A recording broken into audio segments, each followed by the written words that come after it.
নামে যদি আপনারা কালক্ষেপণ করেন,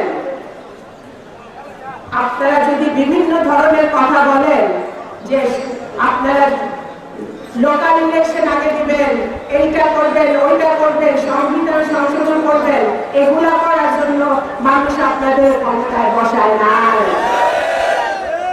15 কোটি মানুষ এতদিন অত্যাচারে ছিল, কথা বলতে পারে নাই, প্রতিবাদ করতে পারে নাই, খুন হয়েছে, গুম হয়েছে। এদের বিচার এই মাটিতে হইতে হবে, শেখ হাসিনার বিচার এই মাটিতে হইতে হবে। যারা ঘুরে ওদের পিছে ঘুম করছে, ঠান্ডা মাথায় গুলি করে মানুষ মারছে, তাদের বিচার এই মাটিতে হইতে হবে। তারেক রহমান সাহেবের একটাই কথা, বাংলাদেশের জনগণের পাশে জাতীয়তাবাদী দলের নেতা কর্মী থাকতে হবে। হাসিনা যখন পালায় গেছিল, 2 দিন বাংলাদেশের সরকার ছিল না। আমি এই মঞ্চে যারা বসে আছে তাদেরকে উদ্দেশ্য করে বলতে চাই যে এটা আপনাদের ক্রেডিট, আমাদের তৃণমূলের নেতা কর্মীদের এটা ক্রেডিট যে ওই 2 দিন সারা বাংলাদেশকে পাহারা দিয়ে রেখেছিল বিএনপি নেতা। এইটা কেউ কখনো বলে না, এটা বলতে হবে।